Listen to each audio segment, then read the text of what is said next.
And I want to call this meeting to order on September 1st, 2021 at 6:33 p.m. And so we're still admitting some folks that are joining right now. Maybe Chris, I can have you help me admit some folks as they come in. But we are going to get started with the agenda this evening. And again, as is our practice, I want to share that this meeting, again, begins tonight, and we want to start each of these with a land acknowledgement and acknowledging that we are on the lands of the Ohlone people, and we want to make sure that in our efforts and our deliberations that we keep them in mind and how we honor their legacy through our collective work for justice. So today we are going to start with a conversation we're going to begin with the conversation about, let's see, I'm going to do a screen share right now. Following questions that we have. First question we're going to have some breakout rooms, and I think Chris is going to put this question into the chat, and as we set up the breakouts, we're going to spend like the next 8 minutes actually answering this question. So in your groups, the two questions are share your name, affiliation, and what does the term public safety mean to you? So I'm going to open up the rooms, and we will be back at 6:43. Thank you.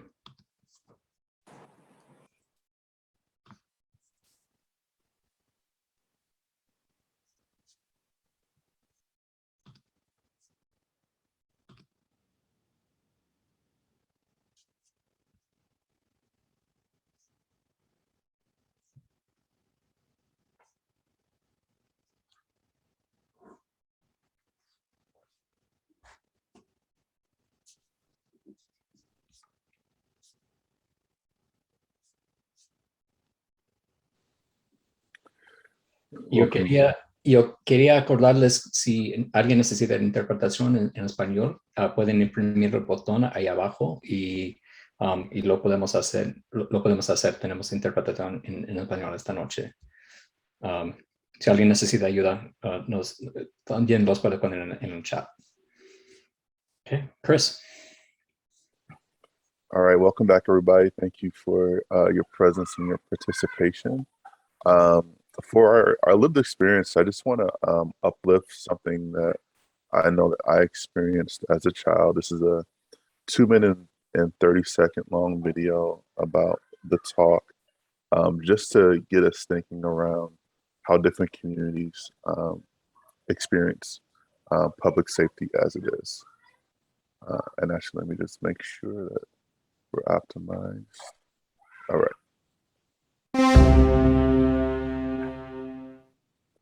Some of my Black women friends, we call it the Black boy speech in America. Everyone that I know that has Black sons, African American sons, has these conversations. I try not to make it a huge issue, but I remind them, you're a young African American man, because my children are not very light, they're dark. It goes along with your rites of passage. You need to understand who you are. Yes, you're beautiful, you're lovable, you're capable, you're God's child, all of those good things, and you're brown. I really didn't have a conversation until an incident happened with my oldest son when he was walking down the street and the police profiled him and stopped him. You just kind of take the conversation from there, remind them, you have to be careful. You have to be careful when you walk out the door. If the police stop you, just kind of give in to whatever they're trying to tell you to do. If they say stand up, you stand up. Reaching in your pocket, you don't ever do that. Make sure that you are not driving in a car with people who are not licensed or don't have insurance. If you're in your car, don't reach for the glove box. And actually, I don't want you driving in a car, with anybody. Can you please take the bus? Don't ever talk back, even if you're right. You know, you can be dead, right? Remember that you have to behave yourself. Behave yourself. Don't, get around your friends and call them pigs or anything. Make sure your pants are up at all times. Don't wear a hoodie. Don't wear red, don't wear blue. At home, you can let loose, be fancy free. In public, you have to, at times, be someone that you're not. This may not be the best analogy, but it's like you teach children how to behave around dogs. And I'm not saying police are like dogs. I'm saying sudden movement around a German Shepherd can get you bit. You can hold out your hand and let them sniff you. You let them check you out first. You make sure that, if you come into contact with police, that you don't talk back, that you call me. It's been a constant reminder that you are African American or Black or whatever, biracial in the city of Portland. Strike one, strike two. Let's not be a strike three.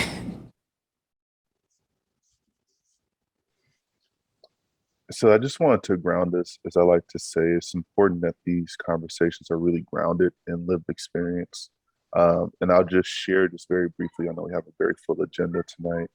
I received the talk as a kid, as early as kindergarten, first grade.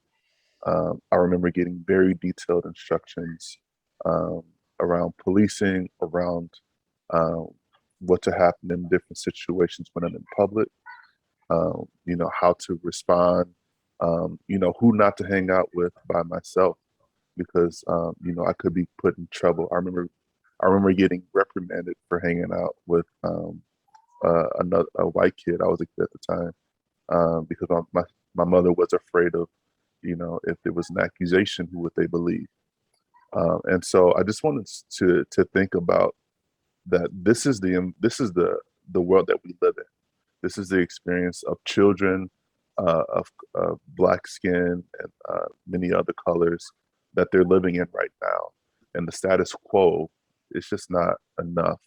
And so just want to continue to call us forward in our conversation, in our imagination, in our thinking about what community safety means for all of us, and not just for few, what's worked so far in the past.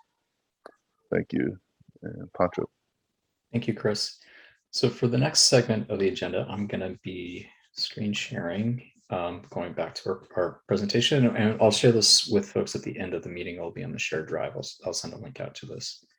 So, and actually Tamara is going to lead us off on the next part of our agenda. Yeah, thank you.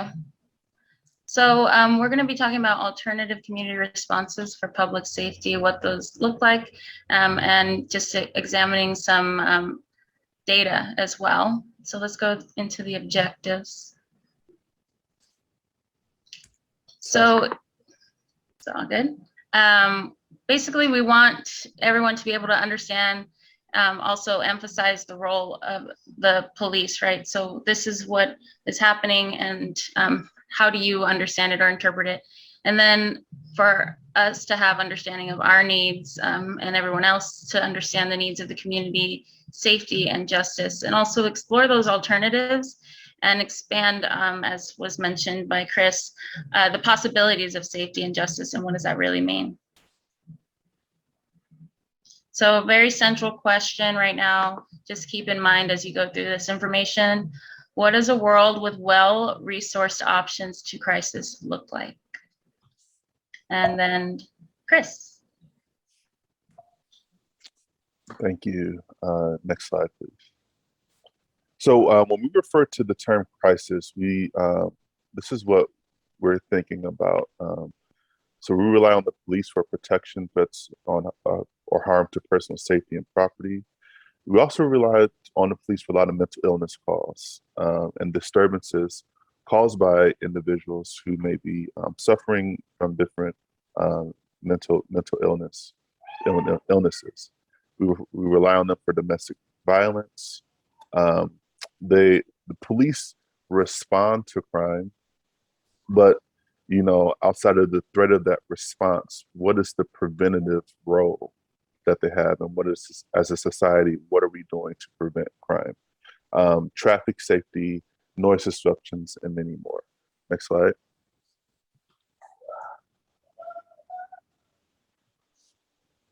Sorry for the lag. So what do the police actually do? Oh, hold on. Sorry. Oh, that's fine. There you go. Okay. Yeah. So there's some alternatives to policing that various U.S. cities have experimented with, creating alternatives to police for crisis. And so we are aware of mobile mental health responses. There are investments that are made in transformative justice practices, meaning how do we take the situation, society, and resources as such so people don't have to resort to crime. And there are many reports of other cities that were previously explored in our first meeting around reimagining public safety. And so when you get this slide deck, you can always check out those reports on Oakland and Austin by clicking this link. All right, so now what do the police actually do? And this is actually taken from the job description of police officers. I don't know if I want to read everything verbatim, but just to get a sense that, patrols a specified district or beat on foot, motorcycle patrol vehicle, gives information to pedestrians and motorists, responds to radio calls, watches for suspicious cars, serves warrants and subpoenas, transports prisoners and assists in booking, investigates conditions hazardous to life or property, conducts initial investigations of crime, writes reports, reads bulletins, reports orders, and implements indicated changes as appropriate, testify in court as required. This is a really, really full job description. And, as a community member, I believe that there are there are things that are on their plate that doesn't necessarily need to be on their plate because it's not their expertise. Tamara.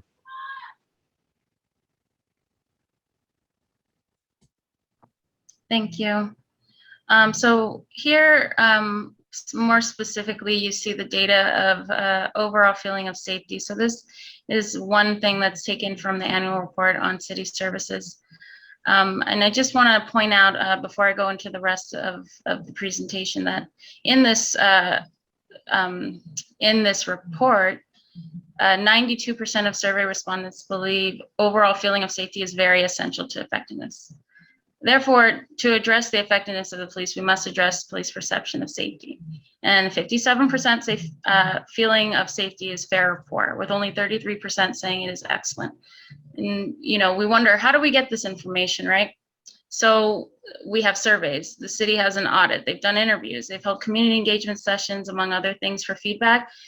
And these strategies have history. These are things that have been done in San Jose since 1894. And then this happened again. A whole re-auditing and community and learning and what's the feedback in the 1960s and the 1990s, and most recently in 2014. And the same thing is happening now. So it's really points out it's not enough just to get community feedback.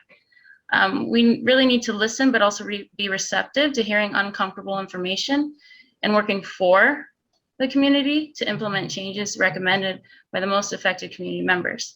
So in this presentation, as I mentioned, information from the annual report on city services, the audit report, and information gleaned from a meeting with community members from Sacred Heart Race, Equity, and Community Safety Committee and the city auditor, which happened just a few weeks ago in August. So there's going to be a lot of data. Sit with it. We'll have some questions at the end, in addition to the information that Chris shared. Next slide, please.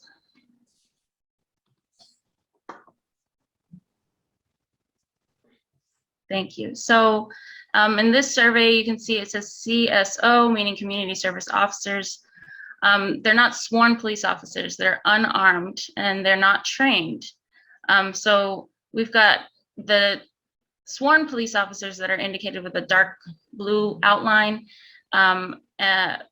which have training as well as they are armed, whereas the community service officers are in the filled in blue part. So as you can see, just look at what are these CSOs responding to versus the sworn armed officers. And the thing that stands out to me the most is that parking violation that sworn police officers are responding to the most. Next slide, please.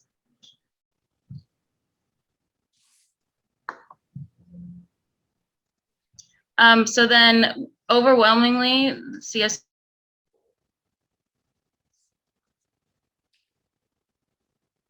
We lost your audio.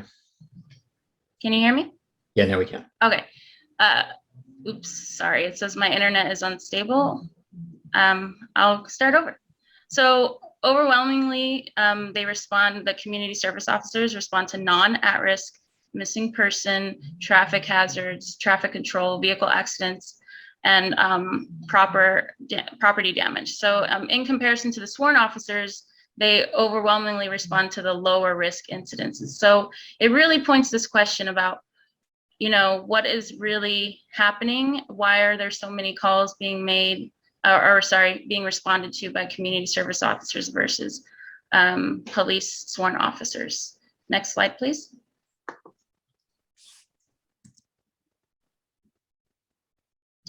So we've got two graphs here, total cases that were received versus assigned over the last about 9 or 10 years, as well as clearance rates. So of the total cases assigned in this time, major violent crimes have changed slightly, staying at approximately 35% for the last 3 years. And so this begs the question, why is this information reported in the first place? So what are we using this information to change, right? And what has changed, if anything? Is this correlated to crime prevention? And, you know, what has happened in the last 3 years to prevent crime? So this information is a little bit of an ambiguous data point. However, what can be said from that second graph, the clearance rates, as you can see, that homicide is at 71% in 2020. And I want to point out, which I didn't have on the other slide, that in the survey, only 22% of respondents thought that SGPD was excellent at crime prevention. So if this is correlated to that, what is happening to prevent crime? And not many of the respondents believe that SGPD was excellent in that area. So it's definitely an area of need in my interpretation and the interpretation of the REX committee members. Next slide, please.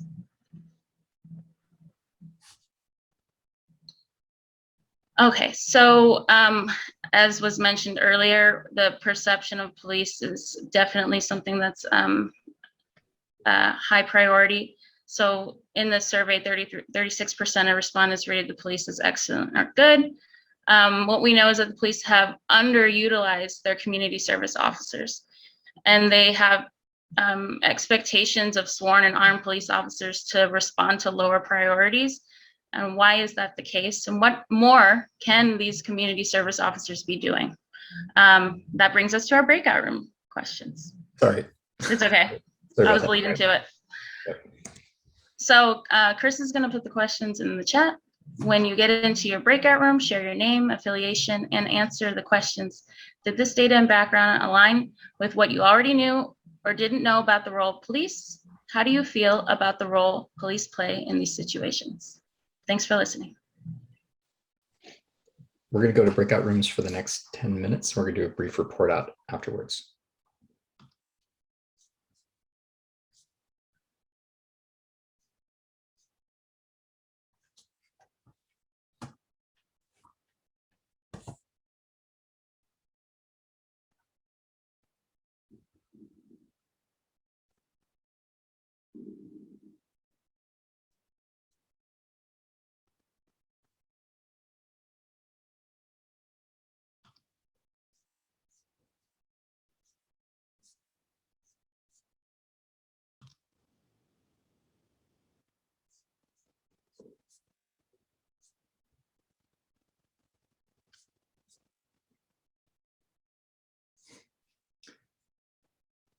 Welcome back, everyone. We're going to do brief report outs from the groups. So can I get somebody from room 1? That's, say, Philip's group. I can kind of condense what we talked about if y'all wouldn't mind. Yeah, I think looking at the charts and the data, looking especially at the underused services, we kind of, I mean, it kind of begs the question of why do we need so many cops to be sent to parking violations, and this bigger question of you know, especially as reflected in slide 15, right? If the major violent crimes percentage has stayed the same over the past 3 years, why is it necessary to increase the police budget? And where is this distribution or allocation of resources going to? I think in the same vein, we're also thinking about criminalization and the sort of implicit biases. And I think Jamal was the one that talked about a meeting that he recently had with the mayor or with the new recruits, right? And that the new recruits from the San Jose Police Department, and how, you know, sometimes they would want to just go check out and see what's going on, right? And that's where they would be called to. And so it really begs the question of like, why are there so many non-CSO members being sent to suspicious vehicles, and what the implicit biases behind subjectively considering which vehicles are suspicious or hazardous, right?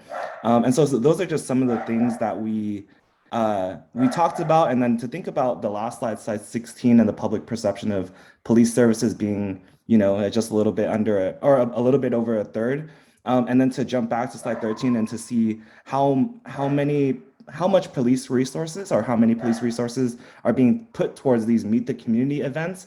It almost begs the question of why is it that it seemingly feels like they're trying to reshape or refashion the narrative of what police officers do, and for us to, I think, feel a certain sort of suspicion for the call for an increased police force, or more resources to be allocated to the police. So if I'm missing anything, y'all please chime in.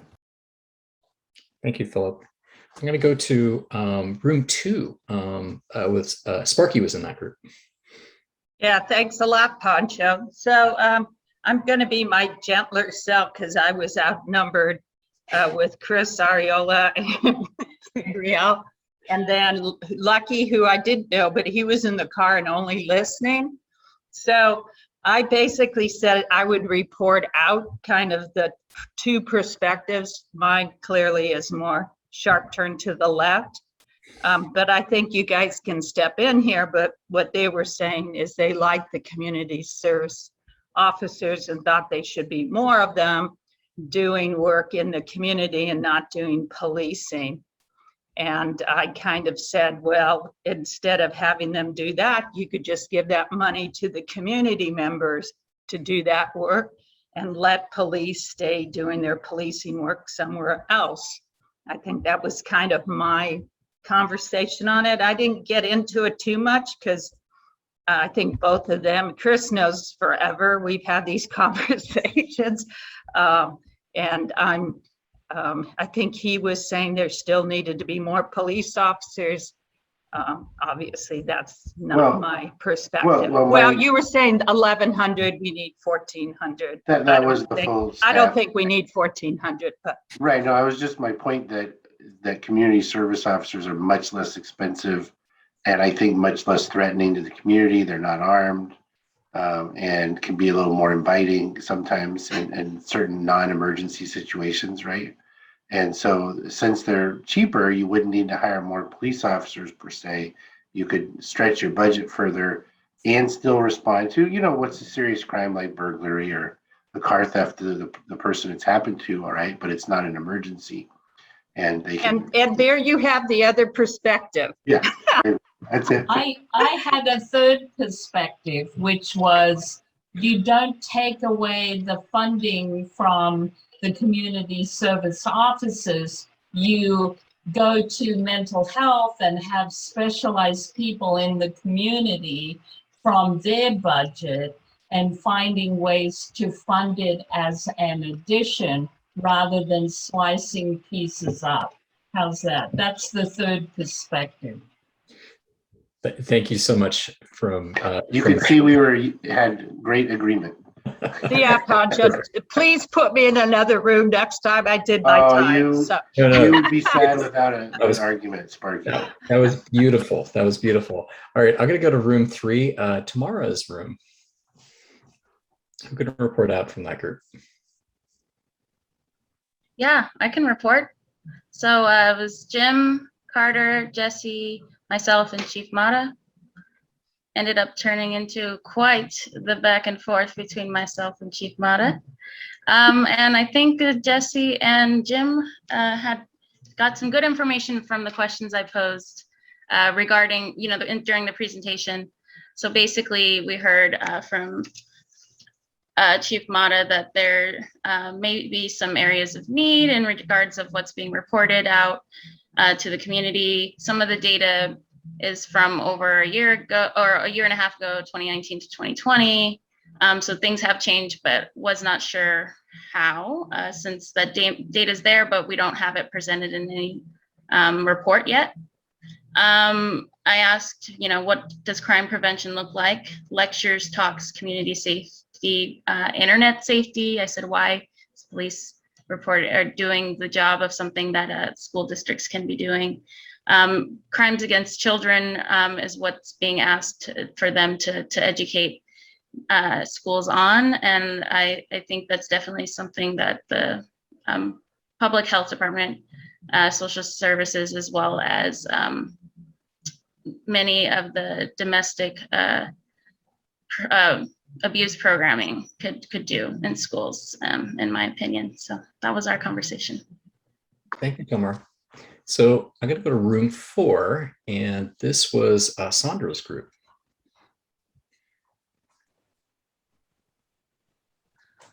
Well, I suppose since whoever Poncho names gets to do the report out, I'll do it unless anyone else in our room wanted to share.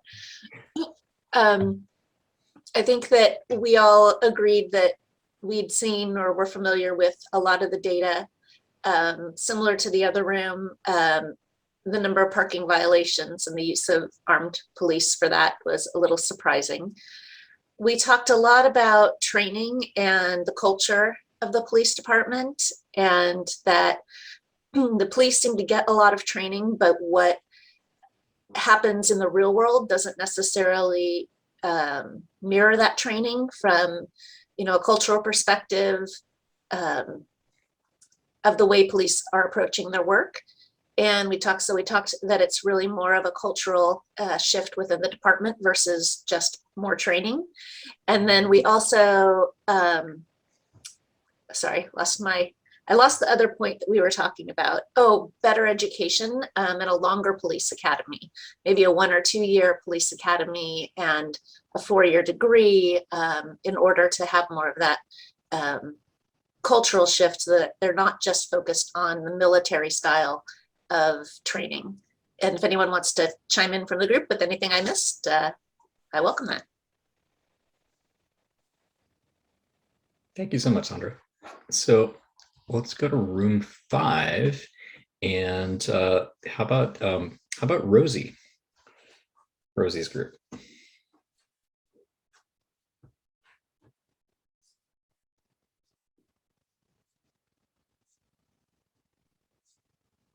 Hi, sorry, I was cooking and listening.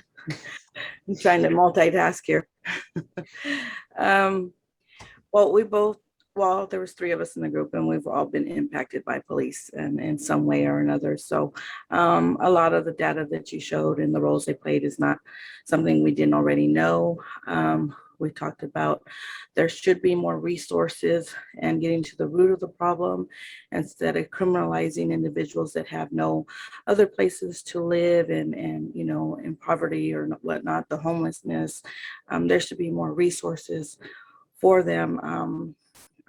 Young individuals growing up in hard environments and having some sort of counseling for them or stuff in the community to help them instead of being criminalized as they go through life and grow up to be young women and young men. So there was, our trust in police is not the best, yet we try, even though we've been impacted. So I think that's it. Is there anything, Darcy or Lori, that I miss? Something else I want to lift up that I thought was really powerful that both of you expressed was like the human consequence when we have police out here doing things that they don't need to do, when we have more police out on the streets, when we could have other interventions or alternatives or just other ways of dealing with harm, that there's trauma that's happening within families for children and it's generational. And so there's an urgency around fixing this problem and reducing that opportunity and potential for harm that exists in the community when you have police out there doing things that they may not need to do and can be done by other organizations or people who may not be able to cause the same amount of harm and trauma. Thank you all for your contributions to this conversation, and we're looking forward to many more. So we're going to continue with the agenda, and in this next segment, I'm going to actually, let's see, share screen again. And this is, I think we're going to pass this to Darcy now.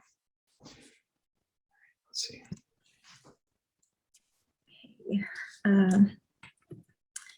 So this slide talks about the cycle of reform. Over the years, police reform has proven to be not a very effective way to address the issues with policing, also not a very effective way to address harm in our community, and not a very effective way to reduce crime. This slide talks about the cycle of reform, where you have an incident that happens, a tragedy, something that sparks public outrage. There's this public outcry, the demand, the urgency around wanting to do something about the incident. Some steps are made to appease community through this reform effort. Reform in this stage often will look like more like rewards, right? Because you'll look at an increased budget for training, increased budget for gadgets, increased budget for people.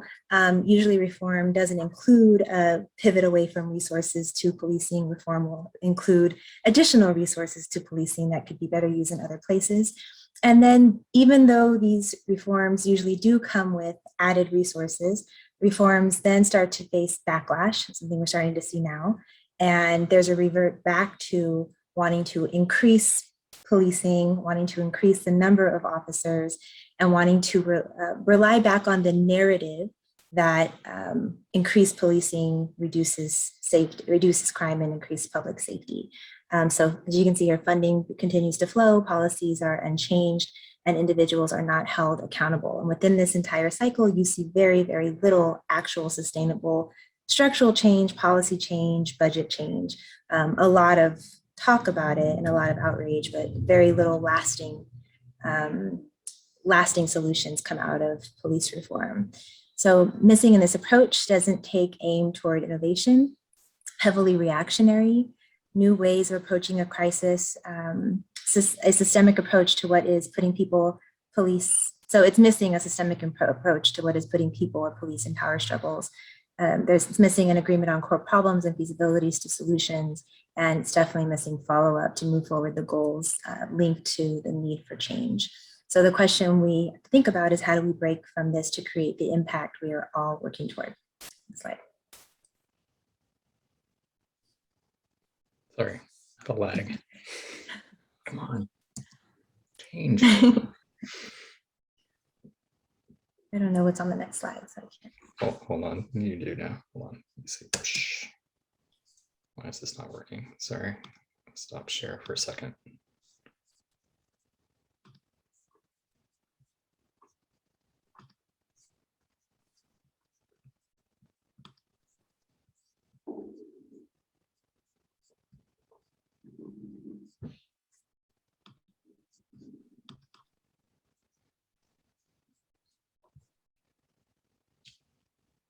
Go ahead. Sure. So this slide talks about the difference between justice and punishment.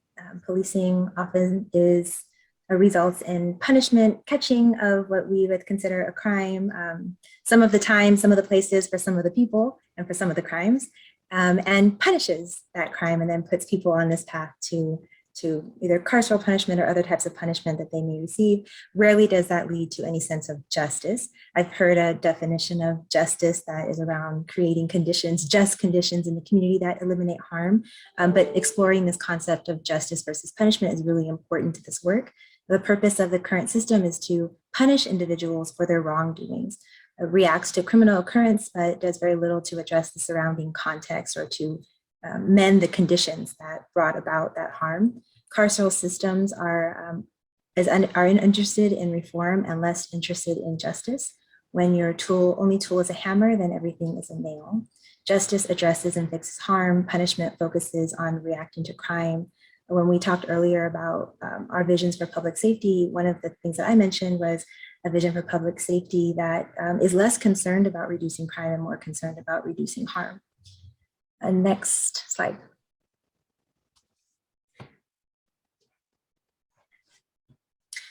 Transformative justice believes that simple and incomplete definition create responses to violence and crime that prioritizes healing, repair, and accountability. It includes a system analysis that puts an emphasis on how this came to be and what happened. So eliminating or looking at the root causes of violence, the root causes of harm, the root causes of crime, and then looking at this accountability for it. These things are already happening, and if you look at the slide deck after, you can link to Bay Area Transformative Justice Coalition, our collective. Next slide. Building in accountability. Sorry. It's okay. As the community, we need to actively document and publicize cases of people who have experienced police violence. It's really important to also, when we talk about violence and crime, to include in that conversation police violence and crime committed by police. We need to understand what problems we are trying to solve, address inconsistencies in holding individual actors accountable for their reprehensible actions, and the failure to do so dismantles community trust in justice. It just dismantles community trust in general, and building networks of accountability is gets us much closer to justice than the current carceral punishment system that we've set up. Thank you. Thank you, Darcy. So I don't know what the lag is here, but we'll get through this.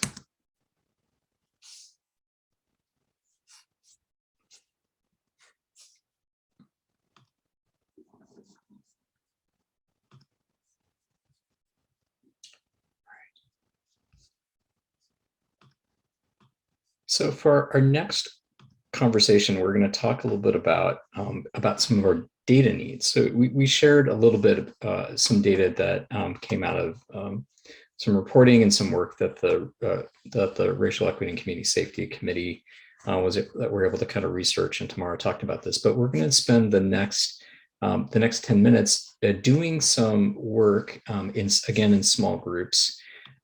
Talking a little bit about what are some of the data sets that would be really beneficial to help us do our work as a committee.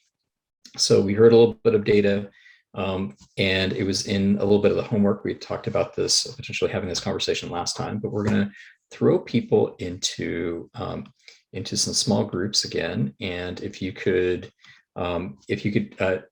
someone on each of the groups could actually take some notes, and we would love to see them shared in the chat afterwards, if that makes sense. So we'll give a chance for everyone to report out on a couple of those things, a couple of those data sets that'd be useful, but we're going to try to crowdsource them. So take some notes, and then we'll put in the chat, and we'll make sure that we capture all of that and publish that as part of minutes for this meeting next time. That makes sense? All right. We're going to send people to room. So we'll be back in 10 minutes.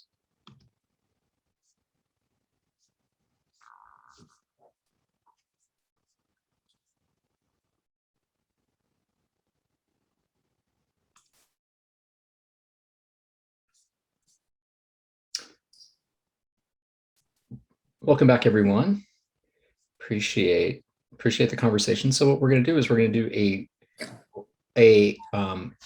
the lightning round that we're going to do is we're going to ask people to put in some of your requests that you think would be data from whatever notes that you took, put them into the chat, and we will again capture all that information in the chat and publish it. So it'll be part of our thinking. So we're not going to do a deep report out right now from all the groups, because I'm sure you had a lot of great ideas, but we're going to go right to the next segment of the agenda. So this is going to be talking about one initiative that is actually already underway in our community. And so we're going to kick this over to Sparky. So I will share screen. Hopefully this works better this time.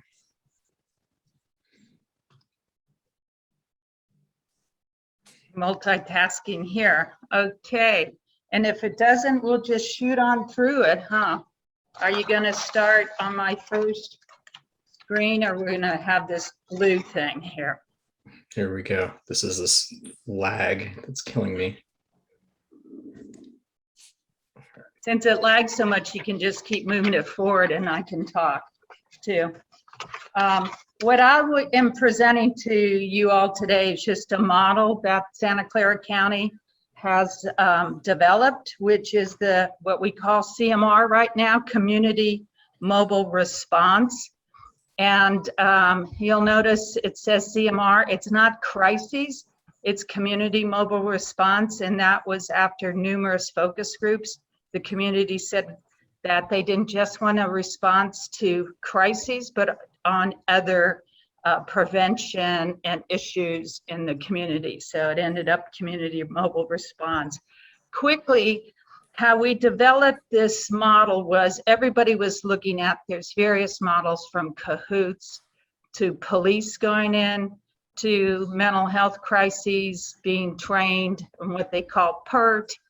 Right now, City of San Jose PD has a model. They've gotten funded by Federal Justice Department.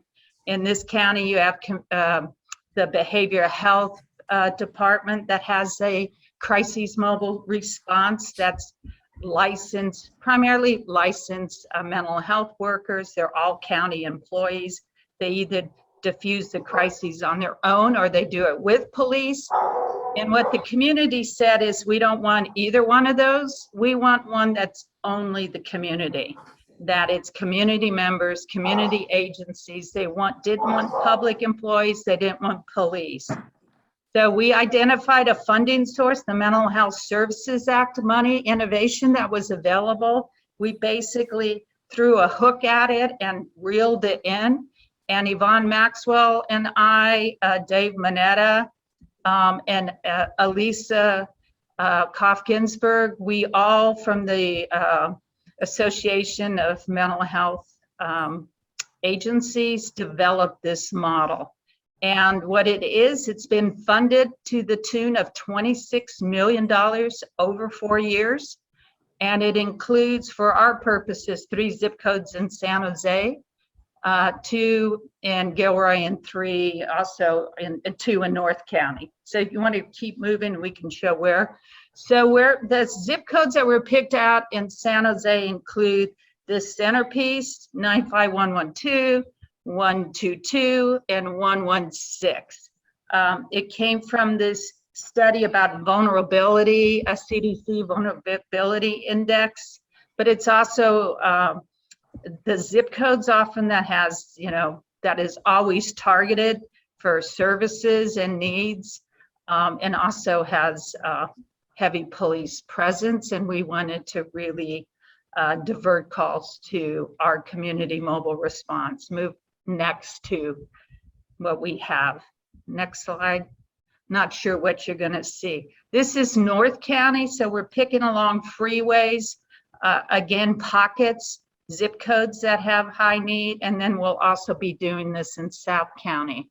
But what this community mobile response, you can move to the next, is going to have is the calls are going to come into this call center, and then they're either going to be diffused. They're not going to go through 911 or the police. They're going to come to our number. Initially, community wanted a 3-digit number. We found out that only the federal government can issue 3-digit numbers.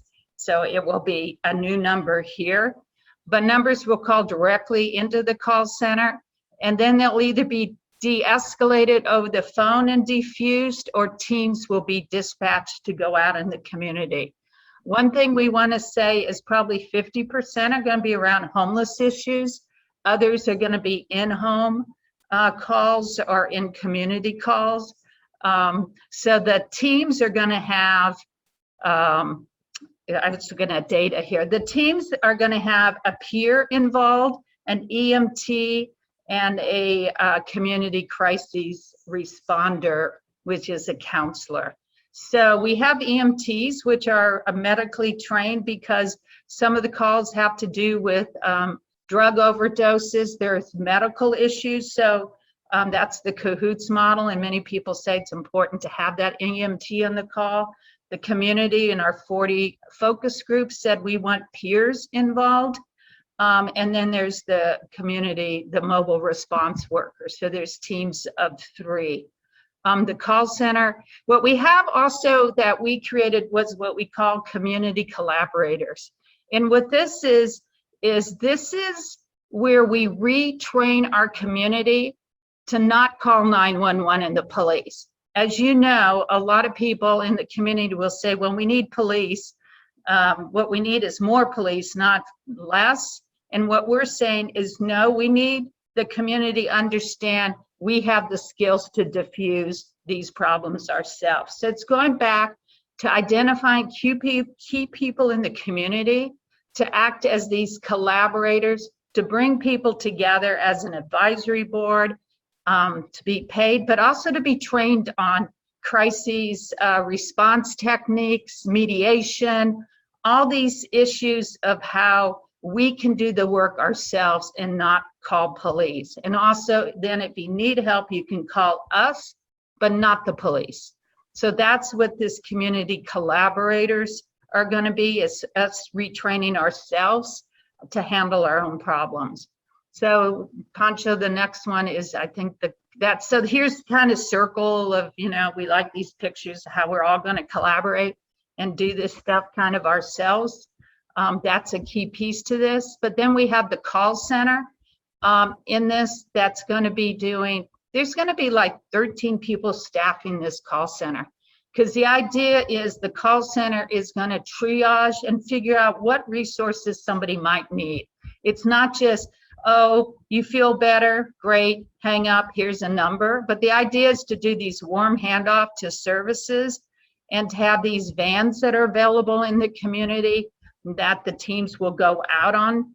And these vans will be located and just parked in the community to help do some of this training and collaboration work. So I think, can you move it along, or is it stuck again? So the call center will be operated 24/7, and it will have, if this is sort of the staffing behind it, but there's basically 3 teams available answering calls, and we will be dispatching for all 3 locations throughout the county. And if we put out teams like in San Jose and there's like an extra call, we may, like anywhere else, call a team from another area to respond, because the idea is to respond as quickly as possible when we need to. We also will be coordinating with Bill Wilson Center's new call center that handles all the referrals to homeless shelters. We are starting in 2 weeks, taking over the county's homeless shelter hotline that basically is triaging referrals for 3,000 homeless services beds. And we have 6 vans that we provide transportation for people to those facilities. And we'll have $2.5 million in problem solving money, which means if there's not a bed available and somebody needs help, we can provide funding to help them solve an issue, to keep them housed or get them rehoused quickly. So all this should be working together. I'm excited about it. The funding's there. This community mobile response new name is Trust. I didn't vote for it. Rosie and Debug. Trust stands for Trusted Response Urgent Support Team. Yeah, I'll never remember that. Yeah. But yeah, I know. I didn't like it either. I didn't vote for that one either. I didn't either, but hey, somebody voted for it. But anyway, that's the new name, is Trust. And so it will be, call center is supposed to be approved by October, and the on-ground teams are supposed to be up and running by January. Oh, that's the vehicles, the calming. They spent like 40 hours talking about the vehicles.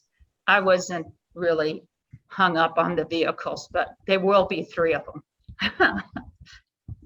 And that's it. You can go to the end. Thank you.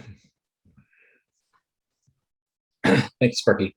So for the last part, we're gonna last part of the agenda today, and thank you for the leadership of the Behavioral Health Contractors Association, which has been working over the last year to help develop this model and research things around the country.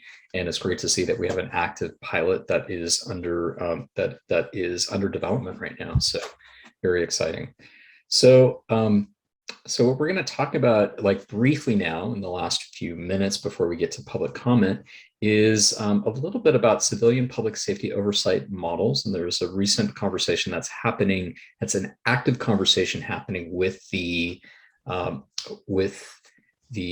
Charter Review Task Force. So Chris, why don't you lead us in that? Absolutely. Just I want to note, Pancho, you may not see it. We see your hand raised her up, and we'll make sure to get to you during the public comment section. So the Charter Review Task Force, very quickly, it had many different objectives. It was very comprehensive. Primarily, first, it was to move the mayoral election to the presidential cycle to get more voter engagement.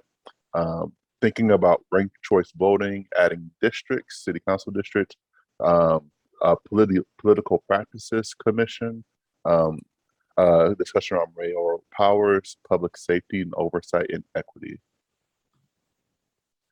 So when it comes to the policing discussion, they were thinking around the equity standards of what policing should and couldn't entail in San Jose. New commission rules, we'll talk a little bit about that. A community safety commission, so thinking about oversight, more power for the independent police auditor, so that they'll be able to do things like investigate situations and question witnesses, and the Child's Fund Commission. So I want to, just hone in on this. If you want to do a deeper dive on this, there are going to be some study sessions on September 9th, 13th, and 27th. That information is going to be on the city's website. The proposals for all of the different objective areas are due October 29th. They'll be communicated on October 18th and November 1st, and there'll be a public hearing on November 6th for community input. So this is one idea. I want to make sure that this is, I want to communicate this as a proposal yet, but this is one idea that's being circulated, is to create and implement an ongoing civilian oversight board, a public safety community advisory committee. So kind of like this group of individuals, not necessarily this group, but that will be continuing over the course of time. What is being discussed is what are the qualifications of people who need to sit on this community oversight board. We want to make it fair, so we want to have a lottery process so that people will be able to submit applications to that and be selected based off of a lottery. And then also make some considerations around representation of different districts, community areas, and demographics as well. Thank you, Chris. I think the reason we want to bring this to your attention, and I put it in, sent out notes and a link to the video from the study session where they looked at these different civilian oversight models in our community. And so it'd be great for folks, we want to pick up on this conversation next time at our next meeting to look at some of these civilian oversight models. And so we might be able to provide input during the time frame of this process.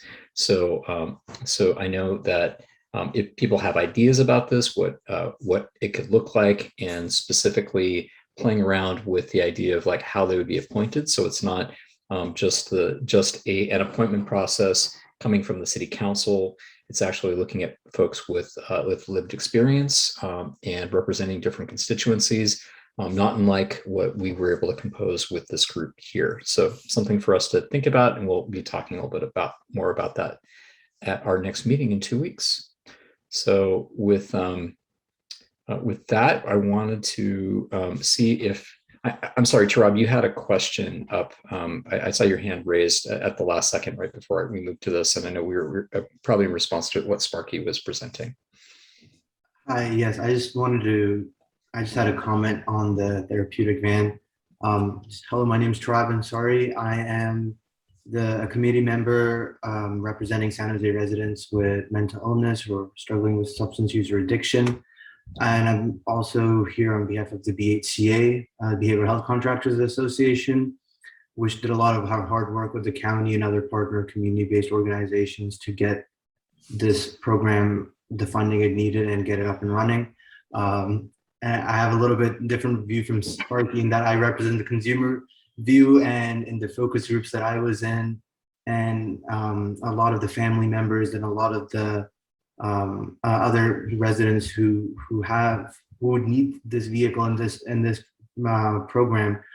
For them, the therapeutic vehicle was a very important part of the program, having a space where a person can de-escalate in private, and a space that is not the back of a police vehicle, so a space where they can still maintain their dignity while they're de-escalate was a very important factor to consider for both consumers and family members as well.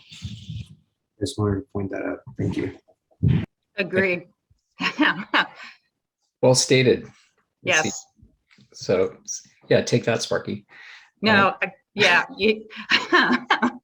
I guess I'm more in the home or in, the community, clearly not police car, but yes, if it has to be in a vehicle, a welcoming van would definitely be the priority. So thank you. So we're at the point of the agenda for public comment. So if there are members of the public that would like to address the committee or make any comments, please raise your hand and I'll call upon you in the order that it's received.